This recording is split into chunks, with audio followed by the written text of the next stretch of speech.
Hey Alex, have you ever felt that tiny bit of nervousness when you have to walk into a hospital, especially if it's in a different country? Oh, all the time, Sophia. It's not just the doctors, it's the forms, the questions, the whole process. I always feel like I'm going to forget every English word I know the moment I see a white coat. It's like my brain just resets? I totally get it. It's that hospital brain where even the simplest questions like, what's your address, feel like a final exam in a language you don't speak. Exactly. And you're standing there trying to be polite while a dozen people are waiting behind you and the receptionist is clicking their pen. It's a lot of pressure. Well, that's exactly why we're here today. We're going to walk through it together, step by step, so next time you can walk in with confidence. We'll practice the phrases, but also the feeling of being there. Wait, are we actually going there? Are we doing a field trip with the microphones? In a way, yes.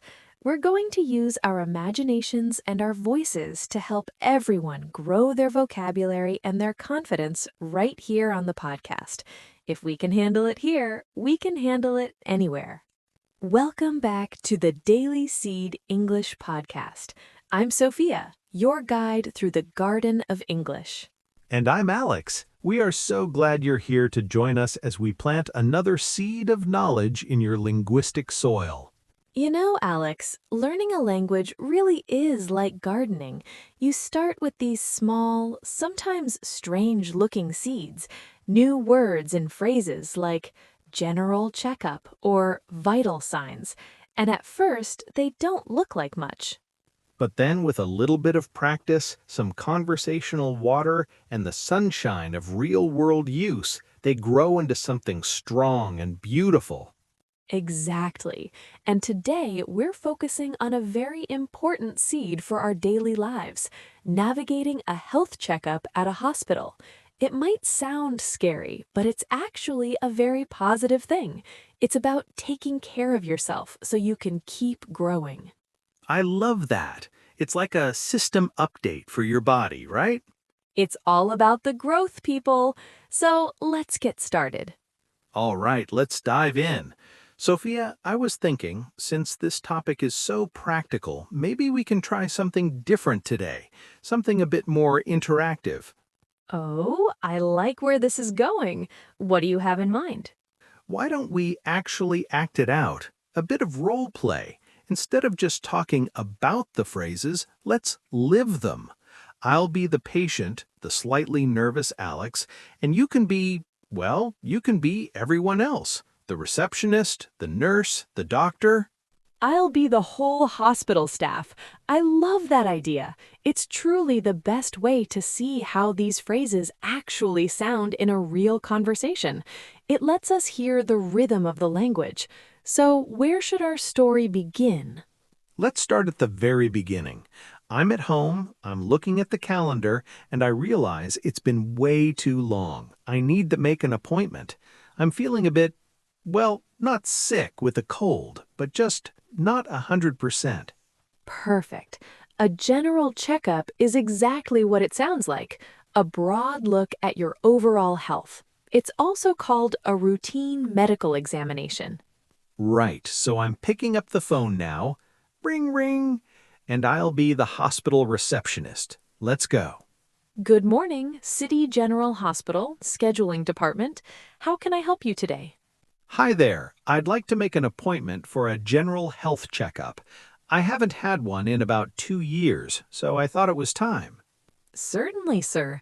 Prevention is the best medicine. We can definitely help with that. Have you been to our hospital before, or will you be a new patient today?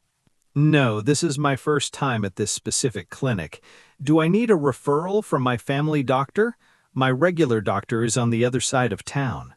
For a standard general checkup, you don't necessarily need a referral letter if you're paying through your private insurance or out of pocket. However, if you have a specific condition you want to discuss, a referral letter from your GP, your general practitioner, is always helpful. Okay, that makes sense. I don't have a specific referral, so a routine medical examination with one of your doctors is fine. Great. We have an opening with Dr. Nguyen. She's one of our best. She has a slot next Tuesday at 10 a.m. Does that work for your schedule? Tuesday at 10. Let me check my phone. Yes, that works perfectly. I'll make sure to clear my morning. Wonderful. I've penciled you in for Tuesday at 10 o'clock. Oh, and one quick tip, Mr. Alex. Please remember to bring your original ID, any local insurance information, and a list of any vitamins or supplements you're currently taking. Will do. Thanks so much for the help. I'll see you then. Okay, Sophia, let's jump forward in time. It's Tuesday morning. I've arrived at the hospital. The building is huge. There are signs everywhere, but I'm a bit lost. Where do I even start? It can be overwhelming for sure. Usually, you're looking for the outpatient department or the OPD, and when you walk in, the first thing you need is the registration counter. Right. Let me try to ask someone. Excuse me, where is the registration counter or reception desk?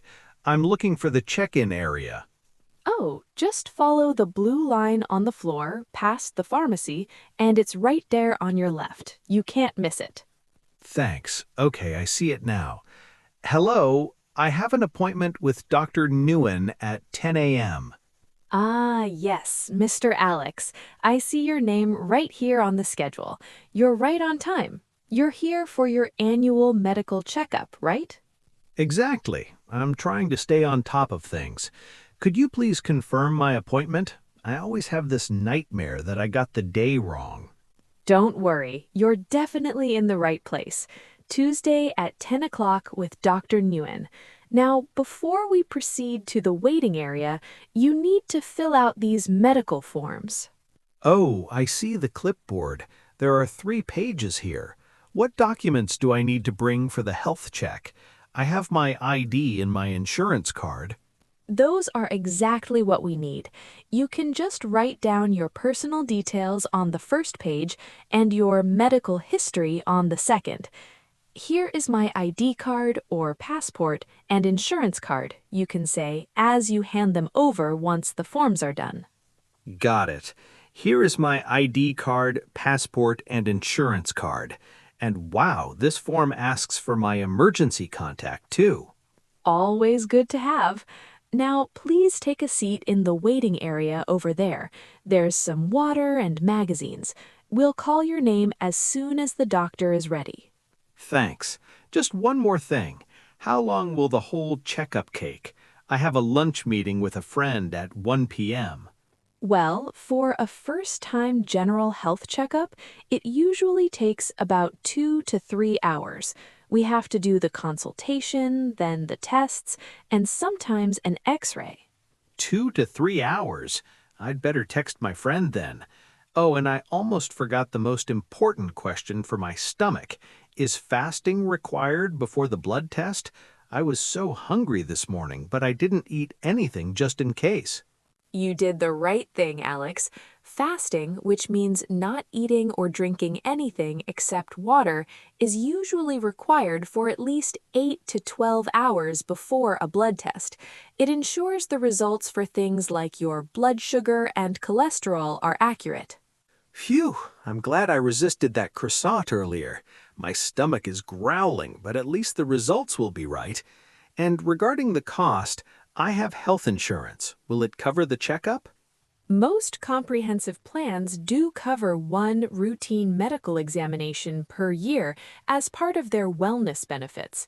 We'll run your card through our system now to confirm exactly what is covered and if there's a copay. Great, appreciate that. And if I do have to pay a little extra, can I pay by cash or card? Either is fine. We take all major cards. Perfect. I'll go sit down and wait for my name. Okay, Sophia, that was the easy part, but now I'm sitting here in the waiting area and I'm starting to think about why I'm actually here. You know, you have a lot of time to think when you're just staring at the wall. That's the why behind the what, Alex. It's important to be clear about how you're feeling. When they call your name, you want to be able to describe everything clearly. Yeah, I have been feeling a bit off lately. Not like I'm sick with a cold, but just not 100%. Well, when the doctor asks, you just need to be honest and specific. Let's practice that next. Sounds like a plan. Let's move to the consultation room. I think Dr. Nguyen is ready for me now. I'll be the doctor this time.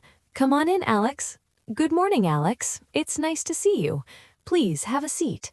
I see you're here for your annual routine medical examination. How have things been going since we last spoke? Well, to be honest, doctor, I've been feeling tired and dizzy lately. It's not every day, but maybe 3 or 4 times a week. It's like I just can't get enough energy, no matter how much I sleep. I see. The feeling of being tired can mean many things. How often do you experience these symptoms?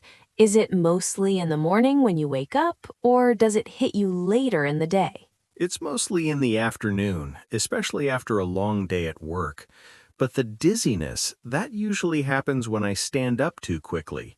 It's quite a strange sensation. That's very helpful detail. And is there anything else? Any pains or discomfort? Now that you mention it, I sometimes have chest pain after exercising. If I go for a run or spend too much time at the gym, I feel this tightness. It's not a sharp stabbing pain, just a bit of pressure. That's important to note, Alex. Chest pressure during exercise is something we definitely want to investigate. We'll check your heart and lungs thoroughly today. Tell me a bit more about your background. Have you had any recent surgeries or hospitalizations? No, nothing recent. I've been quite lucky in that regard. And what about your medical history? We always look at the family side of things too. Specifically, I have a family history of high blood pressure or diabetes. Is that something we should be aware of on your side? Yes, actually. My father has high blood pressure and my grandfather had it too. So, yes, I have a family history of high blood pressure. I guess it runs in the family. It often does. That just means we'll keep a closer eye on your numbers. Do you have any known allergies we should put in your file? Yes, one big one. I'm allergic to penicillin. I found that out the hard way when I was a kid. Okay, no penicillin. I'll mark that in red. And are you taking any other medication or supplements on a daily basis? Only one. I take medication for high cholesterol every day. My previous doctor prescribed it about 6 months ago. All right. Thank you for being so thorough. It helps me build a complete picture of your health. Now let's move over to the exam area and start the physical part of the checkup if you're ready. Okay, Dr. Nguyen, I'm ready. It's always the part I'm most nervous about, but let's do it. What's the first step? First, let's check your vital signs. These are the basic indicators of how your body's functioning. Things like your pulse, body temperature, and of course, your blood pressure. Could you roll up your sleeve for the blood pressure check? Sure. Do you need both sleeves up or just one? Just the left one is fine. I'm going to wrap this cuff around your arm.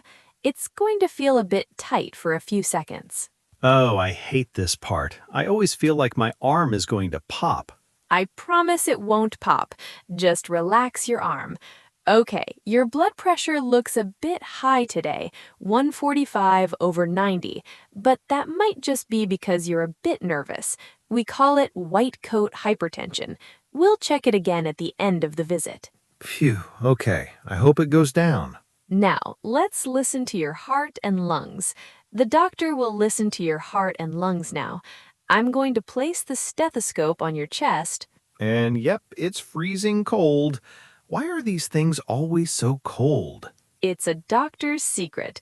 Okay, Alex, I need you to do something for me. Please take a deep breath and hold it. And exhale completely. Great. One more time. And exhale. Your lungs sound clear. Now, I'm going to check your abdomen. Does this hurt when I press here? No, it feels fine. No pain there. Good. Now, this might feel a bit cold or uncomfortable, but it's necessary to check for any swelling. Now, you'll need to lie down on the examination table so I can check your reflexes. Climbing up now. This paper on the table is so noisy. Crinkle, crinkle. It is, isn't it? Okay, reflexes look good. Finally, we need to get some images. Please remove your shirt for the chest x-ray. We want to get a clear look at your heart size and your lungs. Right, the X-ray. I remember seeing the sign for that. Which floor is the laboratory/X-ray department on? It's just down the hall on the first floor in the outpatient department. But before you go there, I need to draw some blood for the lab tests. Oh, the needle. I was hoping I'd skip that today. The nurse will take a sample of my blood, right? Exactly. Nurse Sarah is excellent. She'll make it quick. We'll take a blood sample to check your cholesterol, your sugar, and your iron levels. Then we'll send it to the laboratory, and we'll have your lab report ready in a few days. Okay, I can handle a quick poke. So, should I head to the OPD or the laboratory first? Go to the laboratory first for the blood test and the urine test. The instructions are on this form. Then, once you're done there, head over to the X-ray department. Got it. I'm going for a blood test, urine test, and chest X-ray today. That's quite a list. And one more thing, given what you said about the chest pressure, I'd also like you to do a stress test. I need to do a stress test on the treadmill. You'll tell the technician in room 204. A treadmill? At least I get some exercise today. Does that mean I'm basically at the gym? A gym with a lot of wires attached to you. But yes, it will show us exactly how your heart reacts when you're working hard. After all the tests are done, we'll wait for the test results and meet back here. Sounds like a plan, doctor. I'm on my way. Okay, doctor, I'm back. I've done the blood test, I've survived the treadmill for the stress test, and I even had that ultrasound you ordered. It's been quite a busy morning here in the outpatient department. Welcome back, Alex. You look a little tired, but you're still standing. How was the ultrasound? I know some patients find it a bit strange. Is there any preparation needed before the abdominal ultrasound? Oh, definite preparation. They told me I needed a completely full bladder for the abdominal ultrasound, which meant I had to drink about 4 large glasses of water an hour before the test. Yes, that's a very common requirement for an abdominal ultrasound. It helps the waves travel through and gives us a much clearer picture of your organs. It's not comfortable, is it? No, not at all. Trying to stay still while someone is pressing a cold sensor on your stomach when you really need to go to the bathroom, it was definitely a test of my willpower. Well, you passed. And how about the ECG, or EKG? Did that feel any better? That one was much faster, just a lot of stickers on my chest. But the technician was very quiet, which makes me wonder, when will I get the results of the ultrasound/ECG? I'm a bit anxious to know if they saw anything unusual. I completely understand. It's natural to feel that way. Usually, it takes a few days for the laboratory results and the radiologist's report to be finalized and sent back to my office. But because you're here for a general checkup, I've asked them to send over the preliminary findings. Let's head back to my consultation room and look at what we have so far.